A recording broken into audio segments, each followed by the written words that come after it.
Hey guys, I'm Sarah Khan and I'm happy to see you guys on my YouTube channel. आज हम लेके आए हैं एक ऐसी कहानी जो आपके दिल में डर भर देगी, दिमाग में सवाल छोड़ जाएगी और शायद आपको रात भर सोने ना दे। ये है राजा कोलंदर की कहानी, हिंदुस्तान के सबसे खौफनाक सीरियल किलर्स में से एक। एक आदमी जो अपने आप को कोल का राजा कहता था, जिसका नाम सुनते ही इलाहाबाद के लोगों के दिल धड़कने लगते थे। उसने ना सिर्फ लोगों की जान ली, बल्कि उनके साथ कुछ ऐसा किया जो सुन के आपके रोंगटे खड़े हो जाएंगे। क्या वो सच में इंसान था या एक मॉन्स्टर? तो चलिए शुरू करते हैं इस खूनी डायरी के राज से पर्दा उठाने की कोशिश। राजा कोलंदर, जिसका असली नाम राम निरंजन था, 1962 में इलाहाबाद में पैदा हुआ था। वो कोल बरादरी से आता था, एक ट्राइबल कम्युनिटी जो सदियों से जातिवाद, गरीबी और रेसिज्म का शिकार रहा है। लेकिन राजा के लिए ये सिर्फ एक शुरुआत थी। वो एक ऐसा इंसान था जो अपने आप को खुदा से कम नहीं समझता था। उसने अपनी बीवी का नाम रखा बुलंद देवी।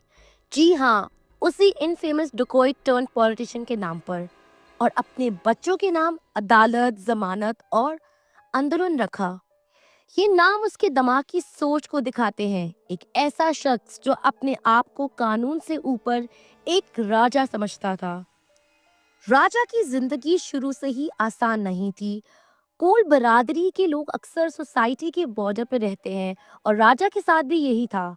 बचपन में उसने गरीबी देखी, कम्युनिटी के नाम पे मायूसी देखी और शायद इसी गुस्से ने उसके अंदर एक नफरत पैदा कर दी।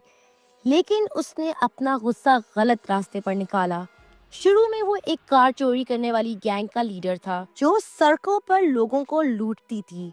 उसके सपने बड़े थे, वो एक पॉलिटिशियन बनना चाहता था, एक ऐसा इंसान जो सब पर राज करे। लेकिन जब ये सपना पूरा नहीं कर पाया तो उसने अपने एम्बिशन को एक खतरनाक टर्न दे दिया, खून करने का रास्ता। राजा के दिमाग में एक अजीब सी कैफियत थी। वो अपने आप को एक किंग के रूप में देखता था और उसकी सोच शैतान की तरह थी।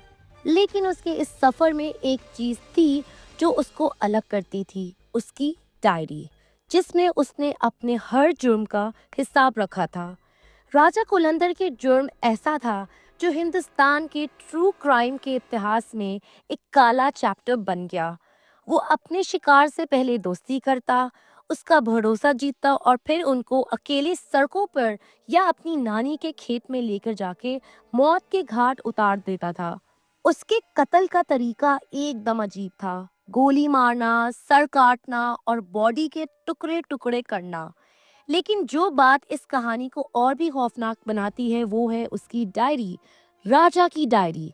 इस डायरी में उसने अपने 14 शिकारों के नाम लिखे थे, जैसे एक ट्रॉफी लिस्ट हो जो वो अपने जुर्म को याद करने के लिए रखता था। एक फेमस केस था दरिंदा सिंह का, जो एक रिपोर्टर थी और हिंदी डेली आज के लिए काम करती थी। ईयर 2000 में दरिंदा ने राजा के इलीगल काम जैसे गाड़ी चुराना और स्मगलिंग के बारे में खुलासा करने की कोशिश की। लेकिन ये उनकी जिंदगी की सबसे बड़ी गलती थी। राजा ने उन्हें अपना शिकार बना लिया। दरिंदा का सर काट कर मनसागर लेक में फेंक दिया गया और बॉडी का बाकी का हिस्सा एमपी में मिला। इस केस ने पुलिस को राजा तक पहुंचाया क्योंकि उसकी डायरी पुलिस के हाथ लग गई। इस डायरी में लिखा नाम जैसे श्रीवास्तव, पंडित और मुस्लिम ने उसके और जुर्मों का पर्दाफाश किया। एक और केस था मनोज कुमार सिंह और उनके ड्राइवर रवि का। कहा जाता है कि मनोज के साथ राजा की पर्सनल दुश्मनी थी क्योंकि वो मनोज के शोहरत और राजा की बहन के साथ उनकी दोस्ती से जलते थे। ये केस से साफ जाहिर नजर आता है कि राजा के जुर्म सिर्फ पैसों के लिए नहीं, बल्कि बदले और नफरत के लिए भी थे। लेकिन राजा के जुर्म यहीं नहीं रुके।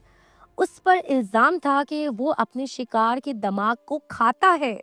जी हाँ, आपने सही सुना।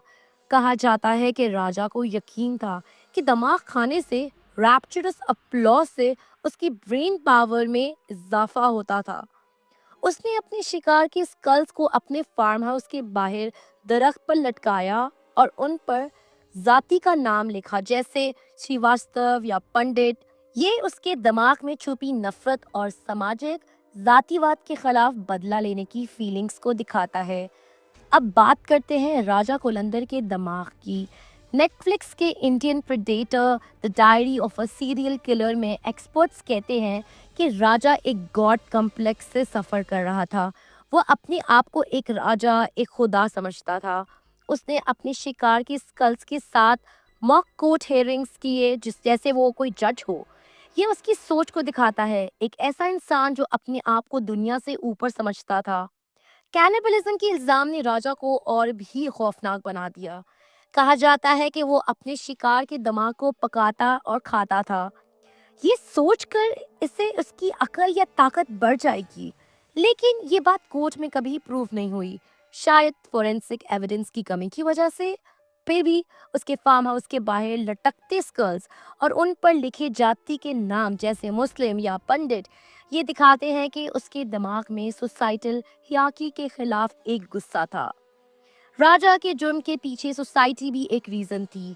एक्सपर्ट्स कहते हैं कि राजा का ये गुस्सा उसके जुर्म का एक कारण हो सकता है, लेकिन क्या ये उसके जुर्म को जस्टिफाई करता है? बिल्कुल नहीं। ये हमें सोसाइटी के उस पॉइंट के बारे में सोचने पर मजबूर करता है जो आज भी लोगों को मार्जिनलाइज करता है। साल 2000 में पुलिस ने राजा कोलंदर को पकड़ा। 2012 में उसे धुरिंदर सिंह के कत्ल में उम्र कैद की सजा मिली। इलाहाबाद हाई कोर्ट ने इस केस को रेयरेस्ट ऑफ द रेयर कहा, क्योंकि ये इतना खौफनाक था। इस साल 2025 को लखनऊ की एक अदालत ने राजा और उसके साथी राज कोल को मनोज कुमार सिंह और रवि के कत्ल के लिए लाइफ टाइम इन प्रिजन की सजा सुनाई। दोनों पर 2.5 लाख का जुर्माना भी लगाया, जिसका एक हिस्सा विक्टिम्स के खानदान को दिया गया। लेकिन राजा आज भी अपने आप को बेकसूर कहता है। नेटफ्लिक्स की डॉक्यूमेंट्री में उसका इंटरव्यू देखकर आपको भी पता चलेगा कि उसके दिल में कोई रिग्रेट नहीं था। राजा की कहानी ने समाज पर भी गहरा असर छोड़ा। प्रयागराज के लोग आज भी उसका नाम से डरते हैं। उसके जुर्म से जातिवाद, गरीबी और सामाजिक नफरत जैसी समस्याओं पर भी रोशनी डाली। ये हमें सोचने में मजबूर करती है, क्या समाज का ये पहलू ऐसे जुर्म के लिए जिम्मेदार है? ये क्या राजा सिर्फ एक मॉन्स्टर था? दोस्तों, राजा कुलंदर की कहानी एक लेसन है। एक इंसान का गुस्सा, नफरत और गलत सोच कितनी खतरनाक हो सकती है। लेकिन ये हमें सोसाइटी के कुछ दर्दनाक हिस्से, जैसे डिस्क्रिमिनेशन और गरीबी के बारे में भी सोचने पर मजबूर करते हैं। आपको क्या लगता है, क्या राजा सच में एक मॉन्स्टर था या रेसिज्म का शिकार? कमेंट बॉक्स में अपनी ओपिनियन जरूर दें। अगर आपको ये वीडियो पसंद आई तो लाइक, शेयर और सब्सक्राइब करना ना भूलें। बेल आइकन प्रेस करके, ताकि आपको हमारे नए वीडियोस की नोटिफिकेशंस मिलती रहें। मिलते हैं नेक्स्ट वीडियो में, तब तक के लिए टेक केयर।